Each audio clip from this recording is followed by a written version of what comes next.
You wake up in the morning, it's 2016, you go on YouTube, and you realize that your favorite YouTuber has posted a new horror game. I'm talking about Tattletail. Me, Tattletail. Me love you. You probably clicked on this video and remember only something about these characters, but not much. So I'll remind you, starting with the story of a game you and I really loved. If you remember it, you can skip until the second part of the video where I tell you what happened to the game. But trust me, it's more enjoyable to savor nostalgia than curiosity. It all starts with you waking up in the middle of the night.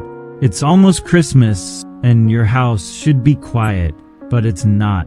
A strange noise is coming from downstairs. You feel a chill run down your spine. Something isn't right. Your curiosity gets the best of you.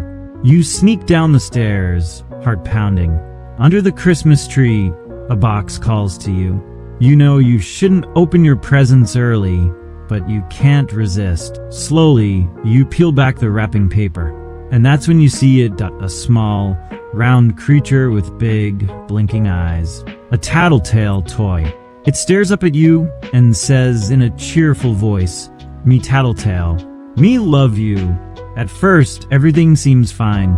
Tattletail acts just like any other toy. You feed it, brush its hair, and charge its batteries. It's still pretty weird that you're feeding him real food. The next night, you wake up again. You hear clunking noises coming from the basement.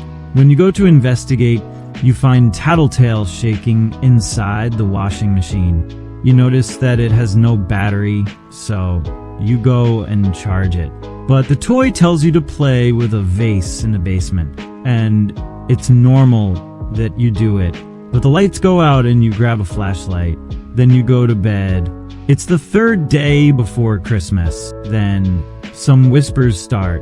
Muffled sounds from dark corners of the house. Doors creaking on their own. You go down to the basement where you find Mama, a toy bigger than Tattletail, which begins to say, the children thought Mama would never find them, but she could still hear them. Every last one. You find a strange cassette tape near Mama. But you go upstairs because Tattletail is making noise. You take him to his mother, but she's gone. You put it back in the box, and you go clean up the mess he made. Mama shows up but leaves, so you go to bed. You wake up in night 2 before Christmas. You hear noise outside from the garage. You find on Tattletail he made a friend. Tattletail tells you to play a game, so you do it. His friend hides while you survive 30 seconds with Mama. You go and find him. Now you have to survive for 1 minute while you have to take care of Tattletail. You survive and find him. Even better, now you have to survive 1.5 minutes. You find him again, but you find a tape next to him. The tape seems like a normal commercial, but something changes and you see different bodies in the commercial. You go to bed and wake up on Christmas Eve. Tattletail woke you up and told you to go to the basement. There's a party going on here with several friends, and Tattletail tells you to bring more. At the same time, you have to take care of them, feed them, comb them. After that, you are asked to bring supplies for the party. But this isn't just a party, it's a ritual to get rid of Mama. She is trying to prevent the ritual, so you have to survive while doing different tasks. The ritual seems to have worked. You got rid of Mama, so you go to bed. Morning comes. It's Christmas Day. The sun is shining, and everything feels normal again. You run downstairs, relieved that it's all over. Under the tree, your present sits waiting. You slowly unwrap it, hoping that it will be a normal toy this time. But as soon as you lift the lid, Mama Tattletail jumps out. The screen goes black. But is this game forgotten, like I said? Somehow yes. To be honest, I wouldn't have remembered this game without seeing a picture. But when I think about it, I remember that it was a very, if not the best, horror game for me, or maybe even for you. To answer this, you need to know, what does it mean to you to forget a game? According to the vocabulary, forgotten means. Something that's forgotten isn't remembered or considered. So to me, if you don't think about a game, it will get forgotten. Even so, if you see it and remember it is not really forgotten. You forgot about it, but you remembered. It's something we can argue about, but I don't think you'd be interested in that. While games like Five Nights at Freddy's remain in the public's attention with new games in the series, but that's not the case with this game, because something happened to the team that produced the game. You see, the game was created by Wayjetter Electronics and published by Little Flag Software. This was a small team of 3 people. They are important, so remember, Ben Esposito is the owner and the game developer. Geneva Hodgson did some of the voice and some storyline. Tom Astle was the team programmer, and Ryan Shannon did Tattletail voice. But she isn't so important.